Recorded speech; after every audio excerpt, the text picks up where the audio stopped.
بسم اللہ الرحمن الرحیم۔ میرے ہر کام کو آسان بنانے والے اللہ، تیری ذات کا شکر ہے کہ تو نے مجھے جینے کے لیے ایک اور دن اور کھانے کے لیے بے شمار نعمتیں اور آپ تک ویڈیو پہنچانے کے لیے آواز سے نوازا۔ ایڈی ہنا میں آپ کو خوش آمدید کہتی ہوں۔ السلام علیکم ورحمۃ اللہ وبرکاتہ۔ آج کا جو واقعہ ہے وہ ہے ایک کفن چور کا۔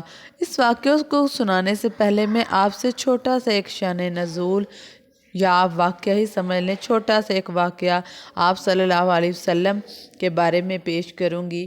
اور حضرت انس رضی اللہ تعالی عنہ فرماتے ہیں کہ ایک دن میں نے حضور صلی اللہ علیہ وآلہ وسلم کے ساتھ میں جا رہا تھا کہ آپ نے راستے میں ایک بلند مکان دیکھا تو فرمایا، یہ کیا ہے؟ حضور صلی اللہ علیہ وسلم نے صحابہ سے عرض کیا، یہ کس کا مکان ہے؟ اور صحابہ نے عرض کیا، یہ فلاں انصاری کا مکان ہے۔ حضور صلی اللہ علیہ وسلم یہ سن کر خاموش ہو گئے اور یہ بات دل شریف میں رکھی، حتیٰ کہ جب اس مکان کا مالک حاضر ہوا اور آپ کو بڑے مجمع میں سلام کیا تو حضور صلی اللہ علیہ وآلہ وسلم نے اس سے منہ پھیر لیا۔ انہوں نے کئی بار سلام کیا، یہاں تک کہ صحابی نے محسوس کیا حضور صلی اللہ علیہ وآلہ وسلم مجھ سے ناراض ہیں، اور اس بارے میں اپنے ساتھی صحابہ کرام رضی اللہ تعالی عنہ سے پوچھنے لگے کہ نامعلوم حضور صلی اللہ علیہ وسلم مجھ سے کیوں ناراض ہیں؟ تو صحابہ کرام نے اسے بتایا کہ ایک دن حضور صلی اللہ علیہ وسلم تشریف لے جا رہے تھے کہ تمہاری عمارت دیکھی تھی جسے آپ نے ناپسند جانا، یعنی عمارت زیادہ بلند بنائی گئی تھی۔ یہ سن کر وہ صحابی گئے اور اپنا گھر ڈھانک دیا، جڑ سے ہی اس کو ختم کر دیا۔ اس کے بعد ایک بار حضور صلی اللہ علیہ وسلم پھر اس طرف تشریف لے کر گئے تو فرمایا کہ اس گنبد کو کیا ہوا ہے؟ اس مکان کو کیا ہوا ہے؟ اس کو کس نے ڈھا دیا ہے؟ تو اس نے بتایا، یہ ہے آپ صلی اللہ علیہ وسلم، آپ اس سے ناراض ہو گئے تھے تو اس نے آپ کی محبت میں اس کو ڈھا دیا۔ یہ ہے محبت آپ صلی اللہ علیہ وسلم سے، یہ انہوں نے حکم بھی نہیں تھا دیا، اور پھر بھی انہوں نے مکان اور وہ عمارت اپنی جو بلند تھی، انہیں پتہ چل چکا تھا اس عمارت کی وجہ سے مجھ سے ناراض ہو گئے ہیں، تو انہوں نے سوچا یہ عمارت میرے اور میرے محبوب کے درمیان آڑ بن گئی ہے، لہٰذا اسے ختم کر دینا ہی بہتر ہے۔ اس لیے اگر محبوب ناراض ہو تو رب ناراض ہو، اگر آقا راضی ہو تو رب راضی ہوتا ہے۔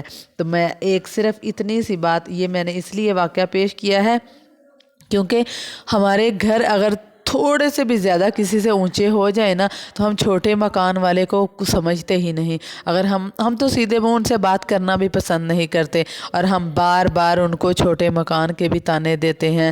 مجھے یہ سمجھ نہیں آتی کہ انسان، کچھ لوگ صرف امیر ہوتے ہیں اور کچھ لوگ غریب ہوتے ہیں، کچھ لوگ اتنے غریب ہوتے ہیں کہ ان کے پاس صرف پیسہ ہی ہوتا ہے۔ میں اس کے بعد ایک آپ سے واقعہ کفن چور کا واقعہ پیش کروں گی۔ حضرت ابو اسحاق رضی اللہ رحمۃ اللہ علیہ فرماتے ہیں کہ ایک شخص کا ان کے پاس آنا جانا تھا، لیکن وہ اپنے آدھے چہرہ ڈھانپ کر ہمارے پاس آیا جایا کرتا تھا۔ میں نے کہا، تو کافی دیر سے ہمارے پاس آتا ہے لیکن اب تک اس راز کا علم نہیں ہو سکا کہ تو نے اپنے چہرے کو آدھا کیوں ڈھانپ کر رکھا ہوتا ہے؟ اس نے عرض کیا، آپ وعدہ فرمائے کہ واقعہ سننے کے بعد آپ ناراض نہیں ہوں گے، تو میں تفصیل عرض کروں؟ تو انہوں نے وعدہ کیا تو میں نہیں ناراض ہوں گا۔ تو انہوں نے اپنا قصہ سنایا کہ میں بہت بڑا کفن چور تھا۔ ایک دفعہ ایک عورت مدفون ہوئی، میں نے حسب عادت اس کی قبر کھودی، اس کا کفن اتارنا شروع کر دیا۔ پہلے اس کی باہر والی چادر کھینچی، پھر اندر والی کفنی، لیکن میں نے جو ہی اس کی کفنی کو اتارنا چاہا تو اس نے ایک جھٹکے سے کفنی کو اپنی طرف کھینچ لیا۔ میں نے کہا، میت ہو کر مجھ پر غالب ہو رہی ہے، چنانچہ میں نے کچھ ہوشیار ہو کر کفنی کو کھینچا تو اس نے زور سے میرے منہ پر تماچا مارا۔ اس کے بعد میں نے اس کی کفنی کو چھوڑ دیا اور باہر والی چادر جو پہلے کھینچ چکا تھا وہ بھی اس پر واپس ڈال دی اور اس کی قبر پر مٹی ڈال دی۔ اس وقت میں نے توبہ کی کہ آئندہ پوری زندگی کسی کی کفن نہیں چراؤں گا۔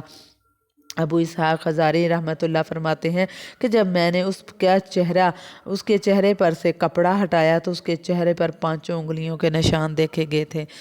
مجھے بس یہی سمجھ نہیں آ رہی، میڈیا میں بھی، سوشل میڈیا میں بھی کافی جگہوں پر یہ جو وائرل ویڈیو جاتی ہیں جی، کفن چور یا کفن مردوں کے ساتھ زنا کرنے والا، ایک اللہ تعالیٰ اپنے گھر کے علاوہ پوری دنیا اور پورے پاکستان میں انسان محفوظ نہیں ہے، نہ کہ پوری دنیا میں بھی محفوظ نہیں ہے۔